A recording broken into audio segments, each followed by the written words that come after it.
નમસ્કાર મિત્રો. કર્મનો સિદ્ધાંત. પ્રભુ માફ કરશે પણ કર્મ માફ નહીં કરે.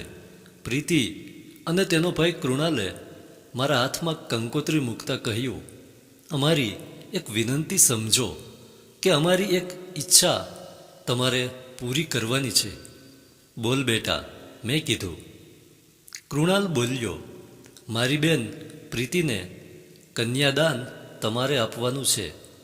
મારી અને સ્મિતાની આંખ ભીની થઈ.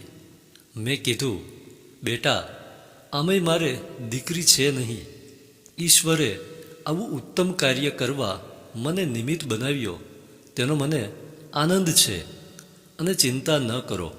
આ સિવાય લગ્નની તૈયારી માટે કોઈ પણ પ્રકારનું કામ હોય તો ફક્ત હું નહીં, સ્મિતા અને પિન્ટુ પણ અડધી રાત્રે તૈયાર હશું. તેઓ બોલ્યા, કામ નહીં, વડીલની ઘરમાં જરૂર છે. તાળું મારી અમારી સાથે ચાલો. અમે હસીને કીધું, તમે રૂટીનમાંથી બહાર આવો એટલે જરૂરથી આવશું.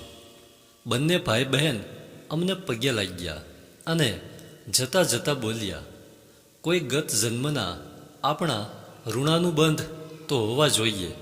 પ્રીતિ અને કૃણાલ અમને ભેટ્યા. દરેકની આંખો ભીની હતી. તે લોકોના ગયા પછી હું ભૂતકાળ તરફ સરકતો ગયો. એક મા બાપ વગર છોકરા પણ ધારે તો પોતાની કારકિર્દી કેવી બનાવી શકે એ મારી નજર સામે હતું. બગડવું કે સુધરવું એ વ્યક્તિ ઉપર આધાર હોય છે. પ્રીતિ ડૉક્ટર પછી MS થઈ અને કૃણાલ CA થયો. મારા પપ્પા સરકારમાં સારા હોદ્દા ઉપર ફરજ નિભાવતા હતા, પણ ભ્રષ્ટાચારનો ગંદો રેલો તેમણે ઘરને સ્પર્શ કરવા દીધો ન હતો. સાદું જીવન, ઉચ્ચ વિચાર, બસ એ જ તેમનો જીવન મંત્ર હતો.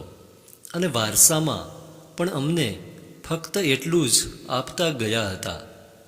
અમે ભણીને જ્યારે બહાર આવ્યા ત્યારે શરૂઆતમાં નોકરી મળતા વાર લાગી હતી.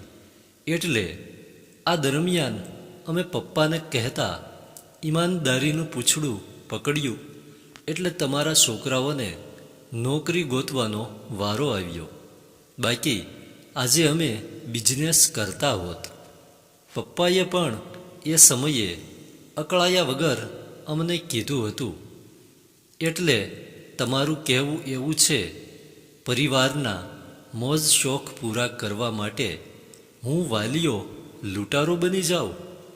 તમને સારું ભણતર આપવાની અને નોકરી ન મળે ત્યાં સુધી ભરણ પોષણ કરવાની નૈતિક ફરજ અને જવાબદારી અમારી છે.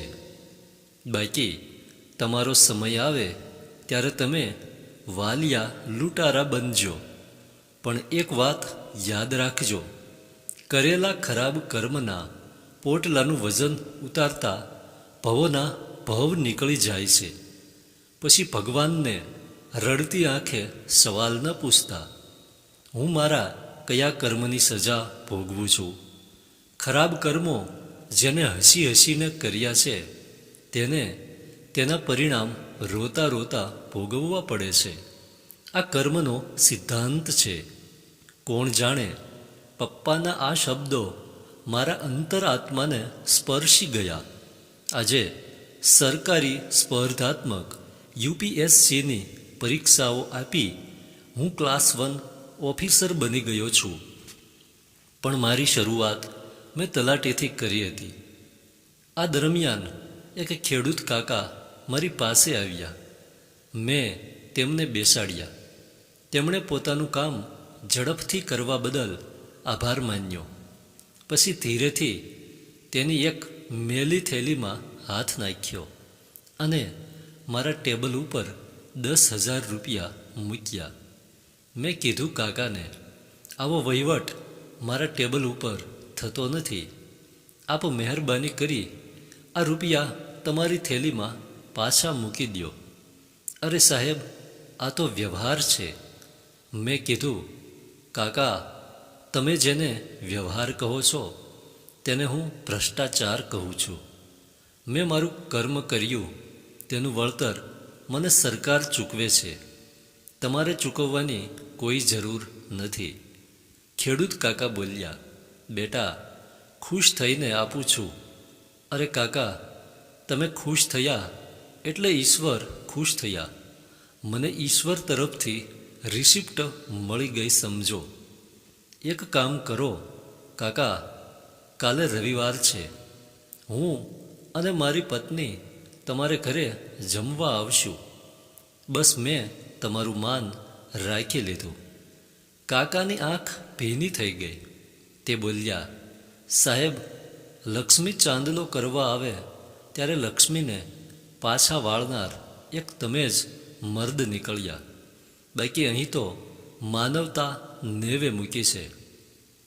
તમારી જાત વેચીને પણ ભ્રષ્ટ અધિકારીઓના ખિસ્સા ગરમ કરો. કાકા, લક્ષ્મીના ઘણા સ્વરૂપ છે, પણ કાકા, અનીતિનું ધન કોઈનું દિલ દુભાવીને જ્યારે ઘરમાં લઈ તમે આવો ત્યારે એ લક્ષ્મી નહીં પણ કાગળની નોટો થઈ જાય છે, જે ધીરે ધીરે તમારી ઊંઘ હરામ કરવા લાગશે. ઘરમાં અશાંતિ અને બીમારીને નિમંત્રણ આપશે. કાકા, જ્યાં સુધી આપણા સંચિત કર્મ ગત જન્મના સારા હોય ત્યાં સુધી ખરાબ કર્મનો પ્રભાવ આપણા ઉપર પડતો નથી. જેવા સારા સંચિત કર્મનો સ્ટોક પૂરો એટલે છાતી ઉપર પગ રાખી ઈશ્વર બધું ઓકાવી લે છે. કાકા, એક વખત ઈશ્વર માફ કરશે પણ કર્મ માફ નહીં કરે. એટલે જ તેને કર્મનો સિદ્ધાંત કીધો છે. અને ઈશ્વરે પણ સ્પષ્ટ કીધું છે, જ્યારે હું મનુષ્ય અવતાર ધારણ કરીશ ત્યારે એ જન્મના મારા દ્વારા થયેલ સારા કે ખરાબ પરિણામ માટે હું જવાબદાર હોઈશ અને તેનું પરિણામ હું બીજા અવતારમાં ભોગવીશ. વાહ બેટા વાહ, તે તો કર્મના સિદ્ધાંતનો સારાંશ વાત વાતમાં મને સમજાવી દીધો. બેટા, કાલે ઘરે જમવા ચોક્કસ આવ. તારા જેવી વ્યક્તિની તો હું શોધમાં હતો, કહી કાકા સ્મિત આપી ઊભા થયા. બીજે દિવસે રવિવારે જ્યારે હું તેમના ઘરે ગયો ત્યારે એક નાનું ખોરડું હતું. દરેક ખેડૂતો ધનવાન નથી હોતા. ઘરની અંદર પણ સાદગી દેખાતી હતી. મને પણ થયું, આવી વ્યક્તિઓ પાસેથી લોકો રૂપિયા લઈ સુખી કઈ રીતે થતા હશે. આવી વ્યક્તિ 10,000ની વ્યવસ્થા પણ કેવી રીતે કરતી હશે. અમને બંનેને મીઠો આવકાર મળ્યો. અમે વાતો કરતા હતા એ દરમિયાન આંગણામાં ભાઈ બહેન રમતા હતા. મારી એના તરફ નજર ગઈ એટલે કાકા ભીની આંખે બોલ્યા, બેટા, અમે તેમના દાદા દાદી છીએ, મા બાપ નથી. માના નસીબમાં પુત્ર જન્મનું સુખ લખ્યું નહીં હોય. તે જન્મ આપી ઈશ્વરને પ્યારી થઈ ગઈ અને તેના બાપને ખેતરમાં કાળોતરો નાગ કરડી ગયો. છોકરાઓ નાની ઉંમરમાં મા બાપ વગરના થઈ ગયા. આટલું બોલી કાકા રડી પડ્યા. ભીની આંખે તે બોલ્યા, બેટા, તું કાલે કહેતો હતો ને, ગત જન્મ કર્મનો પ્રભાવ વર્તમાન જીવન ઉપર પડે છે. એ વાત તારી 100% સાચી છે. મારા દીકરો અને વહુ ગત જન્મનું અમારી પાસે માંગતા હશે એટલે દીકરો વહુ સ્વરૂપે આવ્યા. લેણદેણનો હિસાબ પૂરો થતાં એ લોકો જતા રહ્યા, પણ આ વ્યાજ સાથેની ચૂકવણી મને સોંપતા ગયા. રમતા બાળકોની સામે આંગળી ચીંધી કાકા બોલ્યા, બેટા, હવે સાંભળ, બંને બાળકોની જવાબદારી આજથી તને સોંપું છું. તેને આગળ ભણવા માટે શહેરમાં વ્યવસ્થા તારે કરવાની છે. રૂપિયાની ચિંતા કરતો નહીં. આ ખેતર વેચીને પણ બંને બાળકોને ભણાવવાનો મેં નિર્ણય કરેલ છે. આ ખેતર અને મારી મિલકતનો સંપૂર્ણ વહીવટ એક કર્મનિષ્ઠ વ્યક્તિના હાથમાં સોંપતા મને ખૂબ આનંદ થાય છે. બંને બાળકોને અંદર બોલાવી મારી ઓળખ કરાવી. મેં પણ કાકાને ખંભે હાથ મૂકી કીધું, ઈશ્વરને સાક્ષી રાખી કહું છું, તમે મારા ઉપર મૂકેલ વિશ્વાસ કદી હું તૂટવા નહીં દઉં. સમયની સાથે એ ખેડૂત કાકા કાકીનો સ્વર્ગવાસ થયો.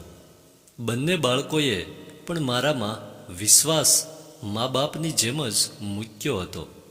તેમણે મને સોંપેલ અંતિમ જવાબદારી કન્યાદાન આપી હું ઋણમુક્ત થઈશ તેનો મને આનંદ હતો. મારી ભીની આંખો જોઈ સ્મિતા બોલી ઉઠી, કોઈ લાખ કરે ચતુરાય, કર્મ કા લેખ મિટે ના રે ભાઈ. ધન્યવાદ.